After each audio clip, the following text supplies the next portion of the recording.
Now, to illustrate this all to you, I want you to remember the great classic movie, Groundhog Day.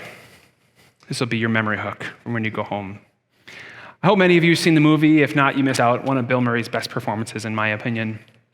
If you haven't seen the movie, spoiler alert, this is kind of how it goes. Bill Murray plays a character, Phil Connors, who is a reporter. He goes from the big city to a small town in Pennsylvania, and he absolutely hates it. But then he gets stuck in an infinite time loop of Groundhog Day. He has to do the same thing every single day, whether he falls asleep at the end of the night or he dies. He goes back to the beginning of the day, and he keeps living the same day over and over and over again. And if you remember the plot, he actually does a whole bunch of terrible things early in the movie as he figures out that he has essentially infinite life in Puxatawny, Pennsylvania.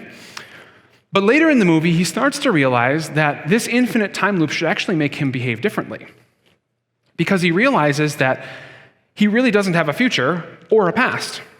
Like, what happened in the past doesn't matter because he's in this infinite time loop, and whatever happens in the future doesn't matter because there is no future because he's stuck in his infinite time loop. And so what he does is, instead of trying to get the most out of the day, sucking the most out of the day because it's going to be the same tomorrow, he enjoys the moment. He enjoys the little things, and eventually he falls in love, and the cycle is broken, and that's how the movie ends. But there's something in there for us to learn.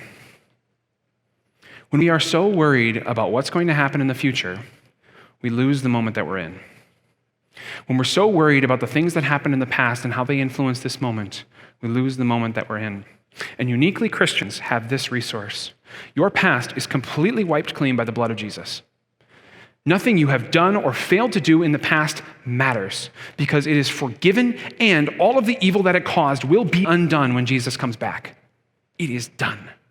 And your future is completely taken care of because you have been baptized into Christ, guaranteed salvation, and that same God promises that everything in your life will be worked out for your good. You have nothing to worry about in your future, absolutely nothing to worry about in your past. The only moment you have is right now. So enjoy it. You're in this moment. Love the people who are in front of you. Go slow. Be patient. Rejoice in the good things God gives you. Find peace in the fact that God is going to make it all work out. And ruthlessly eliminate hurry.